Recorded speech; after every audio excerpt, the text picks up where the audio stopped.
शुरू कर रहे हैं work part 3 of the technology. आज का हमारा इसकी सीक्वेंस ये है, सबसे पहले बेसिक कॉन्सेप्ट्स हैं, फिर पार्ट 2 है क्रिमिनल इन्वेस्टिगेशन। आपका जो सिलेबस है वो यहाँ से शुरू होता है पार्ट 2 से, लेकिन बेसिक कॉन्सेप्ट्स के बगैर आप कुछ भी पढ़ेंगे तो समझ नहीं आएगा। Techniques of investigation, legal and ethical guidelines, और फिर international policing and criminal justice monitoring organization. तो ये 4 पार्ट्स हैं जो 2 से 5 ये आपके कोर्स में है। पार्ट 1 मैंने खुद ऐड किया है ताकि आपकी बेस बन सके, क्योंकि फिर आप लोग कहते हैं ये फलां चीज हमारी बैकग्राउंड नहीं है, तो ये अब आपकी बैकग्राउंड बनाने के लिए मैं मेहनत करता हूँ, और मैं इस पर ज्यादा मेहनत करता हूँ। जब आपके बेसिक कॉन्सेप्ट स्ट्रांग हो जाए तो आप बड़ी तेजी से ग्रैस्प कर देंगे 2, 3 और 4। अगर आपके बेसिक कॉन्सेप्ट ठीक नहीं है तो फिर आपको प्रॉब्लम आती रहती है, परसिस्ट करती है प्रॉब्लम। अच्छा जी, my question to the class is why do we need investigation? जी कौन आंसर करेगा? I am stopping the share. बल्कि यहीं पे बताएं जी, जिसने भी बताना है। व्हाई इन्वेस्टिगेशन कौन बताएगा? सर एविडेंस कलेक्शन के लिए। एविडेंस कलेक्शन क्यों करते हैं? केस को बिल्डअप करने के लिए। केस को क्यों बिल्डअप किया जाता है?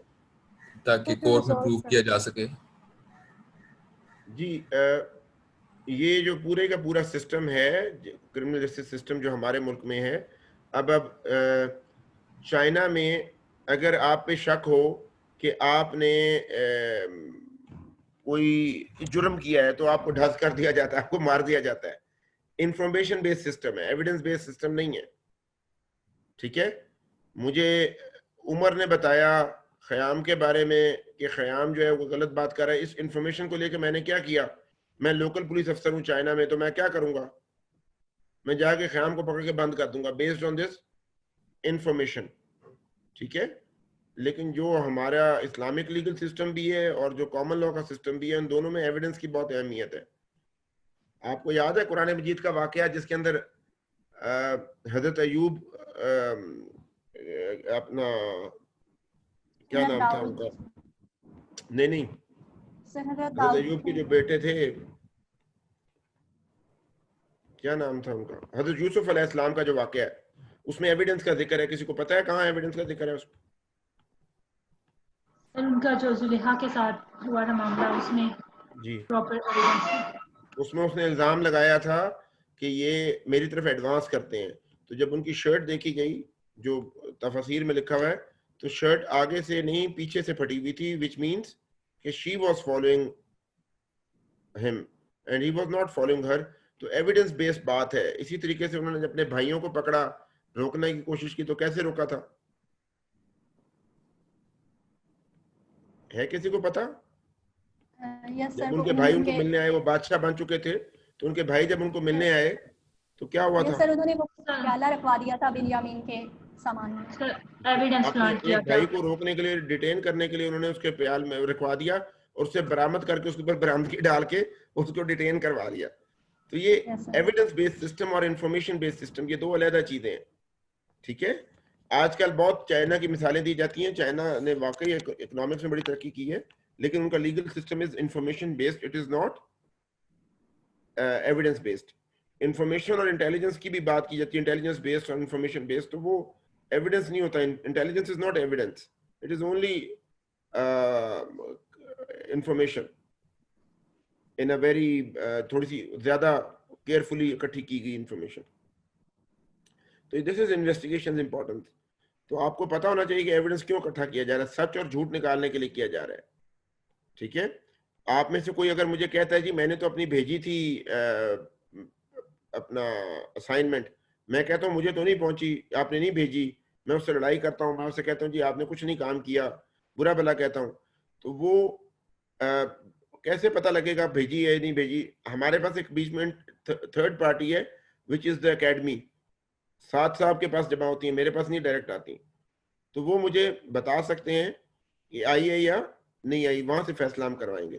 तो these are the modes that are kept. Administratively भी होती है, एडमिनिस्ट्रेटिव जस्टिस भी होता है, और जो क्रिमिनल जस्टिस है, सिविल जस्टिस है, सब में एविडेंस होता है। अब फर्क क्या है सिविल जस्टिस और क्रिमिनल जस्टिस की एविडेंस के अंदर, क्या फर्क है? कोई मुझे बता सकता है आप में से? सिविल जस्टिस के अंदर और क्रिमिनल जस्टिस के अंदर जो एविडेंस है उसमें क्या फर्क है? तो सिविल में डॉक्यूमेंट्स होते होंगे एविडेंस के, और क्रिमिनल में गवाही जैसे इन पर्सन। जी, good answer. Any other answer?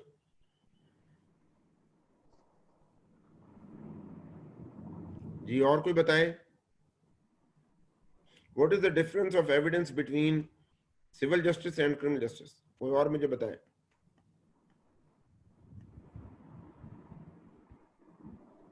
जी, एनी अटेम्प्ट? बताएं यार। सरमद आप बताएं। सर आई गेस जो सिविल जस्टिस होगा उसमें टेस्टिमनीज ज़्यादा प्रेफर करते होंगे क्योंकि इट्स बिटवीन टू पार्टीज, और क्रिमिनल जस्टिस में फॉरेंसिक वगैरह ये वो जो डिफरेंट और चीज़ें। जी बेटा, अब मैं आप लोगों को बताता हूँ। सिविल जस्टिस में जो रिक्वायरमेंट है एविडेंस की वो लो लेवल की है, ठीक है, बहुत हाई लेवल की नहीं होनी चाहिए, रीजनेबल होना चाहिए एविडेंस। क्या होना चाहिए? रीजनेबल। और क्रिमिनल जस्टिस में beyond any shadow of doubt, beyond any shadow of doubt. ये डिफरेंस इसलिए है कि क्रिमिनल लॉ में आपकी बॉडी इज अंडर डिस्कशन, आमतौर पे आपकी person is under discussion. Civil में हो सकता है आपकी कंपनी पे बात चल रही हो, आपके बिजनेस पे बात चल रही हो, आपकी प्रॉपर्टी की बात चल रही हो। तो ये जरा आपने ध्यान में रखने हैं, 2-3 differences. This is the background of the whole discussion. अगर आपके बेसिक कॉन्सेप्ट ठीक नहीं है तो फिर आप ये डिबेट इधर उधर लेके जाते रहेंगे और आपके बेसिक कॉन्सेप्ट ठीक नहीं होंगे। I hope I am clear on this. इसमें कोई क्वेश्चन है तो पूछें। सर ये जो आपने सर कहा कि सिविल और क्रिमिनल का ना सर, तो सर ये कह सकते हैं हम कि मतलब जो सिविल है सर वो तो बिटवीन इंडिविजुअल पार्टीज होती है अक्सर सर, और क्रिमिनल में अक्सर स्टेट जो होता है वो मुद्दई होता है सर, वो ये बिल्कुल ठीक है। ये एक फर्क है with respect to their parties. मैंने सवाल पूछा था विद रिस्पेक्ट टू एविडेंस। जी ठीक सर। है, तो एविडेंस जो ये आपने ठीक बताया ये फर्क। लेकिन दूसरा फर्क ये है कि क्रिमिनल जस्टिस में जो मयार है सबूत का बहुत आला है, ठीक है। आपको उसमें पासिंग मार्क्स कितने चाहिए? 90% चाहिए, beyond a shadow of doubt, ठीक है। और सिविल में आपको 33% पे काम चल जाता है। जी सोनिया, आप कुछ कह रही हैं? सर मैं कह रही थी कि क्रिमिनल जस्टिस में अभी जो रिसेंट एग्जांपल है लबनान की, जो इंटरनेशनल कोर्ट ऑफ जस्टिस ने फैसला दिया है, तो उसने 2 लोगों को एक्विट कर दिया है क्योंकि एविडेंस बियॉन्ड डाउट नहीं था उनके पास। जी वेरी गुड। यही मैं बात कर रहा हूँ ना कि उसमें कितने % मार्क्स चाहिए क्रिमिनल के पर्चे में? उसमें 90+ मार्क्स चाहिए, और इधर आपको कितने मार्क्स चाहिए? 33 पे भी पास हो जाता, रीजनेबल डाउट पे भी पास हो जाता। आई hope this example makes it clear. वो मैथ्स वाले सारे फैजान सर। जी सर। तो फिर बाद में कहते हो मैं मैथ्स वाला आदमी हूँ, मैथ्स वाला आदमी हूँ। Abdullah, I hope this is clear to you. Yes sir. तूने भी पर्दा इख्तियार किया हुआ है, आई कांट सी यू। ठीक है, चलो आगे चलते हैं। इस जो एविडेंस की मैंने आपको इंपॉर्टेंस बताई है, इसकी वजह से आर्टिकल 10A कॉन्स्टिट्यूशन में 18वीं तरमीम के बाद ऐड किया गया। 18वीं तरमीम कब आई थी? एनीवन? 2010 में सर। 2010 में, ठीक है। उससे पहले हमारे कॉन्स्टिट्यूशन का हिस्सा नहीं था। और 18वीं तरमीम ये आर्टिकल 10A ये कहता है कि जो भी मुकदमा होगा ड्यू प्रोसेस, प्रोसीजरल जस्टिस का ख्याल रखा जाएगा। What is procedural justice? मैंने आपको मलाला वाली एग्जांपल दी थी कि मलाला बड़ी लायक है, ऑक्सफोर्ड में पढ़ती है, नोबल इनाम उसने लिया हुआ है, पर उसने CSS के लिए अप्लाई नहीं किया, और वो आके उसको कोई अफसर, कोई बादशाह सलामत उसको अलाउ कर देता कि बैठ जाए, और वो भी इम्तिहान में बैठ जाती है, और उसकी वो आपसे सिर्फ ऊपर होती है और आप उसके नीचे, आपका नंबर एलोकेशन उसकी हो रही होती है। अगर वो आउट हो जाए तो आप इन हो जाए, तो आप कोर्ट में चले जाएंगे इस बात पे कि इसने एप्लीकेशन नहीं दी, प्रोसीजर फॉलो नहीं किया, और कोर्ट इतनी लाइक फाइक नोबल इनाम याफ्ता को भी इजाजत नहीं दे सकती कि वो कोर्ट में, वो CSS में बैठे अगर उसने एप्लीकेशन नहीं दी थी। तो ये प्रोसीजरल जस्टिस की बात है। I hope this is clear to all of you. ठीक है, तो procedural justice is very important, और ये आमतौर पे क्रिमिनल साइड पे बहुत इंपॉर्टेंट हो जाता है। मैं आपको एग्जांपल देता हूँ, नवाज शरीफ साहब के केस की, अभी आपकी आंखों के सामने की बात है, ठीक है। फाइनेंशियल केसेस में, हमारे मुल्क में टेररिज्म के केस में GITs बनती हैं, फाइनेंशियल क्राइम में नहीं बन सकती। तो उसके अंदर सुप्रीम कोर्ट के जज साहब ने जेटी बना दी और उसमें फौजी भी रख लिए। तो ये प्रोसीजरल जस्टिस की खिलाफ वर्जी थी, लेकिन चूंकि बस एक निज़ाम चल रहा है, पॉलिटिकल कॉन्सिडरेशन थी, तो वो सारा कुछ हुआ। तो ये आर्टिकल 10 एक इंपॉर्टेंस आपने ध्यान में रखनी है उस सारी डिबेट के साथ जो मैंने आपको एविडेंस की बताई। अभी आगे मैं बताऊंगा इन्वेस्टिगेशन क्या है। 173 छोटा छोटा पहले तो कॉन्सेप्ट ले लें। इन्वेस्टिगेशन को उर्दू में क्या कहते हैं, तफ्तीश। बताएगा क्या कहते हैं? तफ्तीश। जी सोनिया। तफ्तीश जी, तफ्तीश बेटा, तशवीश नहीं तफ्तीश। सोनिया आपने ठीक बोला है, लेकिन तफ्तीश क्या है सर? तफ्तीश बेटा, तफ्तीश ठीक है। Investigation is collection of evidence. और ये 173 की रिपोर्ट जो है, ये आप अक्सर सुनते हैं, ये सेक्शन 173 CRPC है, ज़ाब्ता फौजदारी, ठीक है। इसका मतलब है कि जब 173 की रिपोर्ट दे दी जाए तो उसका मतलब है तफ्तीश मुकम्मल हो गई है। इसका क्या मतलब है? और हमारे लॉ के तहत 15 डेज के अंदर अंदर तफ्तीश होनी है। एक आदमी ने छोटी सी एक WT का टुकड़ा चुराया है, उसकी भी 14 दिन के अंदर होनी है तफ्तीश। और अगर एक आदमी ने 10 कत्ल किए तो उसकी भी 14 दिन के अंदर तफ्तीश होनी है, which is very illogical, but ये लिखा हुआ है तो ये आपको पता होना चाहिए कि ये हमारा। कल एक आपको पता है बड़ी क्रिमिनल लॉ की, क्रिमिनोलॉजी की बहुत बड़ी एक हेडलाइन चल रही थी, किसी ने पढ़ी है? कल पूरे सोशल मीडिया पे फैली हुई थी।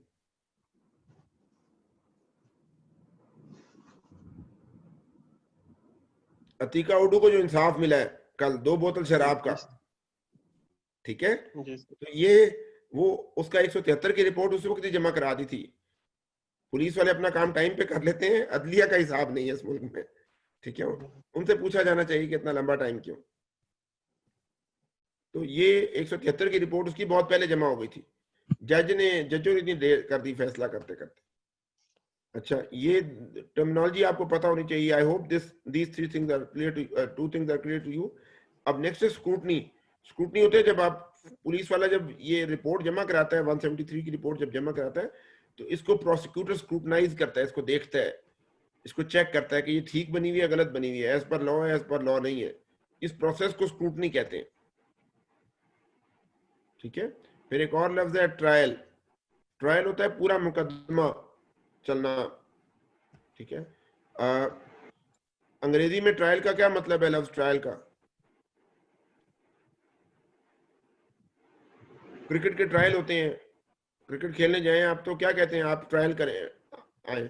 ट्रायल का मतलब, लफ्ज ट्रायल का मतलब है कोशिश, ठीक है, पूरी एफर्ट। तो ये पूरी एफर्ट का नाम एक पूरा प्रोसेस है जिसका नाम लॉ में ट्रायल है। ये पूरा प्रोसेस है। ये जब पुलिस वाला अपने 173 की रिपोर्ट दे चुका होता है, तफ्तीश मुकम्मल कर चुका होता है, तो उसके बाद ट्रायल शुरू होता है। इस 173 रिपोर्ट के बगैर ट्रायल नहीं शुरू हो सकता, क्योंकि तफ्तीश मुकम्मल होगी तो फिर क्या शुरू होगा? फिर ट्रायल शुरू होगा, उससे पहले ट्रायल शुरू नहीं हो सकता। और जब ट्रायल शुरू होता है तो उसका फिर एक पूरा प्रोसेस है, मैं आपको बताऊंगा। सबसे पहले फर्द जुर्म आयद होती है, जिसे चार्जशीट कहते हैं। उसमें बताया जाता है कि आपने ये किया, फिर उसे पूछा जाता है, आपको मौका दिया जाता है कि क्लियर करें आपने किया या नहीं किया। अगर वो वहीं पे मान जाए तो केस खत्म, पे ट्रायल में आगे सबूतों पे नहीं जाएंगे। अगर वो कन्फेस ना करे तो फिर ट्रायल खुलता है। तो उसका एक पूरा प्रोसेस है अंग्रेजों ने जो दिया। तो this is a very important concept which is called trial. और इसको 2 चीजें कवर करती हैं, CRPC code of criminal procedure, ज़ाब्ता फौजदारी, और लॉ ऑफ एविडेंस। ये 2 मिलकर इसको कंट्रोल करती है। ये 2 लॉज इस पे अप्लाई करते हैं। फिर एक और बड़ा इंपॉर्टेंट कॉन्सेप्ट है कन्विक्शन और एक्विटल। इसमें क्या फर्क, कोई मुझे बताएगा? What is the difference between conviction and acquittal? Sir conviction जो सजा याफ्ता हो जाता है, और एक्विटल तो बरी हो जाता है सर। जी वेरी गुड जी। कन्विक्ट जिस पे साबित हो जाए कि इसने गलत काम किया, आपने कह दिया कि हाँ इसने गलत काम किया है। एक्विटल इसने गलत काम नहीं किया। उसके बाद सेंटेंसिंग एक सेपरेट अलग प्रोसेस है। सेंटेंसिंग का मतलब है मिकदार सजा की। मेरे पता लग गया है कि कामरान साहब ने गलत काम किया है, अब इसको सजा क्या देनी है, वो सजा सेंटेंसिंग है। लेकिन ये बात का पता लगाना कि इसने सही इसने गलत काम किया या नहीं किया, इस काम की एक्सरसाइज ट्रायल का जो एंड है उसमें जाके एंड पे कन्विक्शन या एक्विटल होती है। पूरा ट्रायल जब खत्म होता है उसके बाद जजमेंट सुनाई जाती है। उसके बाद जजमेंट में वो बताते हैं कि ही स्टैंड्स कन्विक्टेड और ही स्टैंड्स एक्विटेड। अगर वो कन्विक्ट हो जाए तो फिर सेंटेंसिंग होती है, अगर एक्विट हो जाए तो सेंटेंसिंग नहीं होती, फिर बात खत्म हो जाती है। I hope this is clear to all of you. Please ये बड़े इंपॉर्टेंट कॉन्सेप्ट्स हैं, बार बार मैं इनको रिवाइज करूंगा, ये बार बार आएंगे। और ये पूरे क्रिमिनल जस्टिस सिस्टम चूंकि अब आप समझ चुके हैं, तो आपने देखा कि इसके अंदर सारे के सारे खिलाड़ी क्रिमिनल जस्टिस सिस्टम के फिट होते हैं। ठीक है, स्टार्टिंग फ्रॉम पुलिस, सबसे पहले इन्वेस्टिगेशन पुलिस ने की, फिर उसने अपनी रिपोर्ट जमा कराई, रिपोर्ट स्क्रूटनी किसके थ्रू कराई, प्रोसिक्यूटर के थ्रू कराई, उसके बाद मैटर कोर्ट में चला गया ट्रायल के लिए। ठीक है, कोर्ट के बाद सेंटेंसिंग को पूरा कौन करवाता है, प्रिजन वाले कराते हैं। फिर जब वो जेल में होता है तो वहां पे उसको कुछ अगर कंसेशंस दी जाती हैं तो वो करेक्शन सिस्टम में जाकर उसकी जस्टिफिकेशन है पैरोल और प्रोबेशन के अंदर। तो आई होप कि इसको आप कॉन्सेप्चुअली क्लियर है। इस पे कोई क्वेश्चन है तो पूछें please, this is very very important.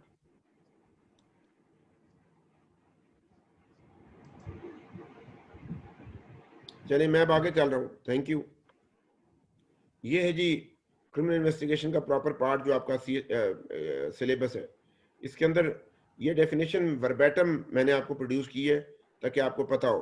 Collection of evidence, इसी पे लोग लिख देते हैं कि सिर्फ इन्वेस्टिगेशन का मतलब क्या है, कलेक्शन ऑफ एविडेंस। तो इसका मतलब है कि एक आम आदमी, आप कहीं जा रहे हैं, वहां पे कत्ल हो रहा है, आप आम आदमी हैं, तो आप अगर वहां से एविडेंस कलेक्ट कर लेते हो कि आप इन्वेस्टिगेशन कर रहे हैं, कैन यू डू इन्वेस्टिगेशन? बताएं जी। No you can't. ठीक है, collection of evidence has to be done by a police officer.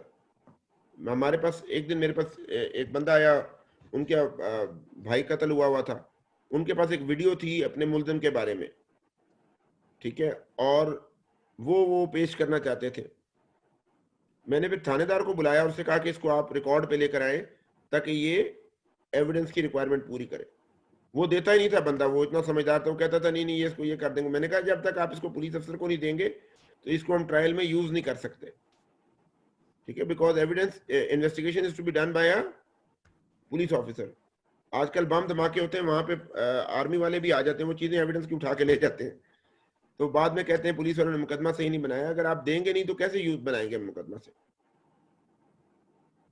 ठीक है, तो ये आप लोगों को अंदाजा होना चाहिए कि ये बहुत इंपॉर्टेंट है कि collection of evidence is to be done by the police officer under the law. Under the code means under the law. Code उन्होंने इकट्ठा कर दिए सारे प्रोसीजर एक जगह पे, that's why it's called a code. और ये 1898 का लिखा हुआ है, इंडिया ने इसको रिवाइज कर लिया हुआ है। उनका जो कोड ऑफ क्रिमिनल प्रोसीजर है वो 1974 का है। ठीक है, तो हम बड़े मसरूफ हैं, हमें और बड़े काम है। ठीक है, हमने वो सबसे बड़ा वो भी बनाना होता है, फुवारा भी बनाना होता है कराची के साहिल पे, ऐसे बहुत सारे काम हमने करने होते हैं, यादगारें बनानी होती हैं, तो हमारे पास टाइम नहीं इन कामों का। ठीक है, तो I hope this concept is clear to all of you. मैं थोड़ा सा आगे चलता हूँ, इसको मैं एलैबोरेट करता जाऊंगा। इसके रिलेटेड कॉन्सेप्ट्स में सबसे इंपॉर्टेंट कॉन्सेप्ट है क्राइम सीन का। इंशाल्लाह जब आप में से कुछ लोग एएसपी बनेंगे तो वो क्राइम सीन मैनेजमेंट पढ़ेंगे बाकायदा।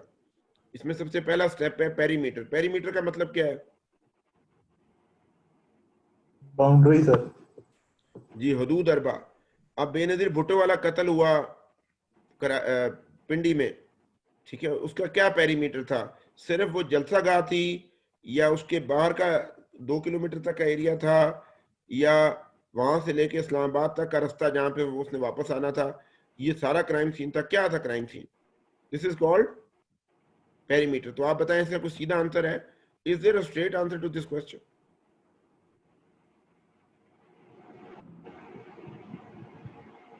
जी बताइए।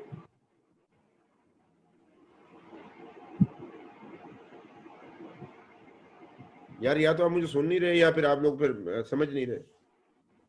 आ रही है आप लोगों को समझ? जी सरमत, इसका कोई सीधा आंसर है पेरीमीटर का? सर ये तो मतलब सर ये तो एविडेंस के मुताबिक ही फिर डिसाइड हो सकेगा कि ये हर क्राइम और हर ऑफेंस के साथ पता लगेगा कि क्या उसका कितना फैलाव है, कितना फैलाव नहीं है। ठीक है, अब नवाज शरीफ साहब के घर सिर्फ लंदन में ही है या और भी जगहों पे है? ये उस व्हाइट कॉलर क्राइम के ऑफेंस की अगर क्राइम सीन देखें तो फैला हुआ है, और वो इंटरनेशनल है, मल्टी ज्यूरिसडिक्शनल है। ठीक है जी, तो ये पेरीमीटर के बड़ा एक सीरियस इशू होता है। ये नहीं पता लगता कि कितना है कितना नहीं है, ये मौका टू मौका, ऑफेंस टू ऑफेंस बनेगा। फिर उसके बाद दूसरी चीज आती है उसको प्रिजर्व करना। अगर एक मौके पे पहुंचा हूँ कत्ल के मुकदमे में, तो सबसे पहले मैंने उसकी पेरीमीटर डिटरमिन करनी है कि फर्ज करो कोई रीजनेबल मैं पेरीमीटर बना लूं, फिर उसको मैं प्रिजर्व करूं, वहां पे मैं टेप वगैरह लगाऊं ताकि हर आदमी उसमें आए जाए ना। ठीक है, ये इसके सबसे बेसिक प्रिंसिपल्स हैं, उसको मैंने प्रिजर्व करना है। सर आपने जो बेनज़ीर केस को आपने डिस्कस किया कि उसका पेरीमीटर जो है वो फिर वहाँ पे सिर्फ जलसा गाह ही होगा जो क्राइम एरिया है? जी वो जलसा गाह के गेट पे हुआ ना, जब वो निकली है गेट से तो वो सड़क भी पूरी इंक्लूड हो गई। ठीक है सर, यही इल्जाम था उन पर सऊद अजीज साहब पर, जिनको सजा भी बाद में पे हुई और फिर उनको बहुत तकलीफ हुई, बेचारे फिर प्रमोट भी नहीं हो सके। ये पेरीमीटर उन्होंने प्रिजर्व नहीं किया, इसको प्रोटेक्ट नहीं किया। ठीक है, जब यूएन का कमीशन आया पाकिस्तान इसके ऊपर बेनजीर भुट्टो वाले केस पे, तो सऊद अजीज साहब को किसी पावरफुल आदमी ने, खास इदारे वाले ने कहा था कि आप धो दें इसको। तो उनको जब बुलाया गया खास इदारे वालों को, उन्होंने कहा हमारा तो काम ही नहीं, हमारे से लेना देना कोई। ठीक है, आपको पता ना यूएन के केस, यूएन का एक नुमाइंदा आया था यहाँ पे करने के लिए, उसकी रिपोर्ट भी अवेलेबल है ऑनलाइन, उसके अंदर भी उसने उनका नाम लिख के लिखा है कि खास इदारे वालों ने कहा हमारा तो काम ही नहीं है। तो जब काम नहीं है तो आप करते क्यों हैं? ठीक है, तो ये देखने वाली बात है, सोचने वाली बात है। मैंने लिखा था ना, evidence is to be collected by the police. तो ये पेरीमीटर को फिर पहले पेरीमीटर डिटरमिन करना है, फिर उसको प्रिजर्व करना है, फिर उसको प्रोटेक्ट करना है कि वो कॉन्टेमिनेट ना हो। हमारे पुलिस अफसर भी कॉन्टेमिनेट कर देते हैं। ठीक है, इसको क्यों कॉन्टेमिनेशन से बचा रहे हैं आप बताएं, साइंटिफिकली क्यों ऐसा किया जाता है, कॉन्टेमिनेशन से क्यों बचाया जाता है? ताकि प्रिजर्व हो सके हमारे पास जो एविडेंस है उसको, ताकि एविडेंस उठाया जा सके ना। सारी गेम ही एविडेंस की है, जो मैंने आपसे शुरू से बात की। उसके बाद उसकी सर्च करनी है, फिर आपने उस पूरे एरिया की सर्च करनी है, वहां पे छोटी बड़ी सारी चीजें इकट्ठी करनी है, फिर उनकी फॉरेंसिक्स करवानी है। अब जब सर्च भी कर लेते तो आप इसको ऐसे जाके नहीं उठा लेते, बल्कि आप उसको क्या करेंगे, मार्क करेंगे, उसकी फोटोग्राफी करेंगे, फिर आप उसको वो करवाएंगे, पैकेज करवाएंगे, और आप ग्लव्स वगैरह पहन के उठाएंगे ताकि उस पर निशान ना, आपके ना निशान पड़ जाए। तो ये फिर पूरी उसकी फॉरेंसिक्स की साइंस है, उसको फॉरेंसिक्स आपने उठाना है। और इसके लिए आप टीम भी बुलवा सकते हैं फॉरेंसिक्स की, और खुद भी पुलिस अफसर उठाते हैं। फिर उसकी मार्किंग है, जब आपने उसको पैक कर लिया, पैकेजिंग कर ली, मार्किंग कर ली, पहले उठाने से पहले मार्किंग करनी है, फिर पैकिंग के बाद मार्किंग, लेबलिंग करनी है, मार्किंग करनी है, ताकि उसको रिवर्स ट्रेस किया जा सके। फिर उस मौके की inspection by gazetted officer, senior अफसर भी वहां जाते हैं, चेक करते हैं। हमारे मुल्क में प्रॉब्लम हो गया कि मल्टी एजेंसी एनवायरनमेंट में JIT सेक्शन 19 नोट करें please, section 19 of ATA law, ये JIT के बारे में कहता है कि JIT बनाई जाएगी टेररिज्म के केसेस में, और लॉ में CRPC में इसके बारे में कुछ नहीं है। सर ये रिपीट कीजिएगा section please. Section 19 of anti terrorism act.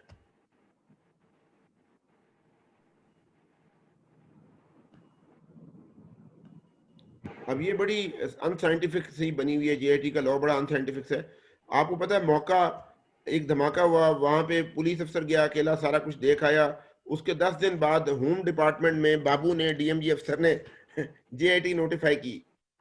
तो 10 दिन बाद जब वो आएगी तो वो क्या करेगी क्राइम सीन के साथ? ये वो गैप्स हैं जिन पे हम बात करने को तैयार नहीं है। जब तक हम इन पे बात नहीं करेंगे तो आपका रेट ऑफ एक्विटल बहुत हाई रहेगा। ठीक है, या आप स्टैंडिंग JITs पे नोटिफाई कर दें, ताकि जैसे कोई क्राइम सीन हो वहां पे सारे के सारे पहुंचे जिसका काम है पहुंचने का, और फिर वो अदालतों में जाके शहादतें भी दें। सिर्फ शहादतें कौन दे रहा है? जाके पुलिस दे रही है, वो लोग नहीं दे रहे। इस वजह से भी केस पिट रहे हैं। तो ये इसकी है, इसकी और भी बहुत सारी डिटेल्स हम बातें करते रहेंगे। तो ये आपने रिलेटेड कॉन्सेप्ट्स में इसको नोट करना है। सर ये काइंडली आप सेक्शन 19 को रिपीट कर दें कि एंटी टेररिज्म एक्ट क्या करता है? Section 19 of anti terrorism act JIT के बारे में वो बात करता है, वरना CRPC के मुताबिक एक अफसर ने तफ्तीश करनी है, एक IO ने तफ्तीश करनी है बस। इस पे हमारे मुल्क में बहुत बहस होती है कि IO बड़े बदमाश हैं, वो बहुत मर्जियां करते हैं, ये करते हैं, वो करते हैं। भाई आप कानून बदल लें, निजाम बदल लें ना। ये मैं बचपन से, जब से 17 साल हो गए मुझे पुलिस में, मैं इस बातें सुनता आ रहा हूँ। तो हम चीजें ठीक भी नहीं करते, गालियां भी निकाली जाती हैं, ऐसे तो कुछ भी नहीं हो सकता। एक्सक्यूज मी सर, IO का रैंक कहाँ से कहाँ तक हो सकता है? जी गुड क्वेश्चन बेटा। आईओ कांस्टेबल और हेड कांस्टेबल, मैंने आपको हमने पिछली दफा डिस्कस किया थे रैंक्स, वो दोनों नहीं कर सकते तफ्तीश, एएसआई एंड अबव करते हैं। अप टू आईजी नहीं, अप टू एसपीज। और नए हमने अमेंडमेंट्स किए हैं सीआरपीसी में, उसके मुताबिक हमने कुछ खास ब्लास्फेमी का केस की तफ्तीश जो है उसका जो आईओ अंडर द लॉ बनना है वो एसपी ने बनना है। तो पीएसपी अफसर तो नहीं बनते, वो तो फिर आपको पता है लाडले हैं सिस्टम के, तो वो नहीं बनते, वो आमतौर पे रैंक अफसरों को हम आगे करते हैं। हमें कोर्ट के काम से बहुत डर लगता है, हम तो कमांड करने आए थे, हम काम करने थोड़ी आए थे। वो टोपी छोटी सलूट बड़े कामयाब हैं और वो आमतौर पे हमारी कमांड उन्हीं के हाथ में रहती है, तो वो एक प्रॉब्लम है, वो आप साथ साथ पढ़ेंगे या क्रिटिक सुनेंगे, लेकिन असल काम पुलिस का यही है। ठीक है, ब्लास्फेमी के लॉज, कुछ टेररिज्म के जो लॉज हैं सिर्फ और सिर्फ इंस्पेक्टर एंड अबव तफ्तीश कर सकते हैं, सब इंस्पेक्टर नहीं कर सकता इसकी तफ्तीश। नारकोटिक्स के जो केसेस हैं वो सिर्फ और सिर्फ सब इंस्पेक्टर्स कर सकते हैं, सब इंस्पेक्टर एंड अबव। ठीक है, तो ये मुख्तलिफ लेवल्स बने हुए हैं, लेकिन ये सारे के सारे लेवल्स फेल हो रहे हैं। उसकी वजह ये है कि it doesn't help, rank doesn't help, skills do help. आपको ये रैंक मेंटालिटी से निकलना पड़ेगा, क्योंकि लेवल आप जितना भी रेज कर दें, आमतौर पे मैंने तो देखा है जो एएसआई से लेके sub inspector, inspector, they are very well versed, they are even better than our PSP officers in terms of their legal literacy and in terms of their presentation before the court. Okay. And I say it with lot of authority. मैंने कोर्टों में जाके PSP अफसरों को की रूह फना होते देखी है, पढ़ते नहीं है, वेल प्रिपेयर्ड नहीं है, फाइल पढ़नी नहीं आती। इफ्तिखार चौधरी साहब के सामने जान निकल जाती थी, मरने को तो फिर रहते थे। तो ये दीज आर द इश्यूज। हम इन बातों को करना नहीं चाहते, क्योंकि बापू होता है बाबू तो फिर बाबू है, इंग्लिश इतनी अच्छी लिखता है, इंग्लिश से नहीं चलती पुलिसिंग या कोई भी फील्ड, कोई भी स्किल से चलता है। ठीक है, अब इन्वेस्टिगेशन से रिलेटेड एक और क्वेश्चन था कि हमारे यहाँ पुलिस के आगे स्टेटमेंट जो है वो वैलिड नहीं होती। बेटा मैं अभी बात करने लगा, स्टेटमेंट वैलिड होती है, कन्फेशन वैलिड नहीं होता बेटा, कन्फेशन वैलिड, ये दो अलग चीजें हैं। स्टेटमेंट तो ये है मैंने भी आपको बयान दिया कि आप सब बड़े नालायक हैं, ये मेरा बयान है, ठीक है, आप सब ने आगे से मान लिया हम नालायक हैं, तो ये अब आपका कन्फेशन है। ठीक है, और अगर आप चुप रहे तो फिर आपका कोई कन्फेशन नहीं है। तो ये कन्फेशन इज सेपरेट एंड, और वो कन्फेशन बिफोर पुलिस हैज उसकी जीरो वैल्यू नहीं है, उसकी मिनिमम वैल्यू है। अगर बाकी एविडेंस अवेलेबल हो और ये वाला कन्फेशन भी अवेलेबल हो तो उसको थोड़ा सा जज देख सकता है। जब मेरा क्वेश्चन है कि कोर्ट में वो एज एविडेंस नहीं पेश हो सकता। जी बिल्कुल सही बात है, एडमिसिबल नहीं है। अभी मैं आपसे आगे एविडेंस पे जा रहा हूँ, ये आपकी बात ठीक है। तो statement before police is not an issue, confession before police is an issue. Okay, ठीक है, तो ये अपनी अल्फाज का इस्तेमाल ठीक रखें। ठीक है, बाकी आप ऑब्जर्वेशन ठीक है, मुझे पता है आपको बात का पता है, लेकिन इसके वर्ड्स का आपको पता होना चाहिए कि कौन से वर्ड्स अंडर डिस्कशन है। ठीक, statement before police is admissible और इनएडमिसिबल? बताइए। इनएडमिसिबल। एडमिसिबल यार, statement before police is admissible. Statement क्या है? Confession is inadmissible. हाँ, ये अब ये इस तरह ना करना ना, एमसीक्यू कोई आ जाओ और आप उसमें मेरी नाक कटवा के आ जाओ। ठीक है, क्या? Okay sir. कटवाओगे? No no no sir. चलो ठीक, आगे चले। Yes sir, thank you. अब एविडेंस की बात करते हैं। ये है, अब देखें, आर्टिकल 2 कानूनी शहादत के आर्टिकल है। ठीक है, सीआरपीसी के सेक्शन है। ये छोटी छोटी चीजें आपने ध्यान में रखनी है, ये कोई इतनी बड़ी साइंस नहीं कि आपको कहेगा मैं कानून नहीं आता। कानून की तो बात नहीं हो रही, आपको मैंने टिप देता जा रहा हूँ, बताता जा रहा हूँ। ठीक है, अब हम में से सारे लोगों ने कंप्यूटर में मास्टर्स भी नहीं किया हुआ, लेकिन ऑन भी कर लेते हैं, चला भी लेते हैं, थोड़ा थोड़ा तो जानते हैं ना। इस तरह थोड़ा थोड़ा आर्टिकल सेक्शन में मोटी मोटी बातें बताता जा रहा हूँ, नोट करते जाएं और उसको यूज करें। ठीक है, कानून शहादत ऑर्डर, ये हमारा लॉ ऑफ एविडेंस है 1984 का। इसके अंदर एविडेंस की डेफिनेशन दी हुई है, ये डेफिनेशन है, all statements in relation to a fact. Fact क्या होता है?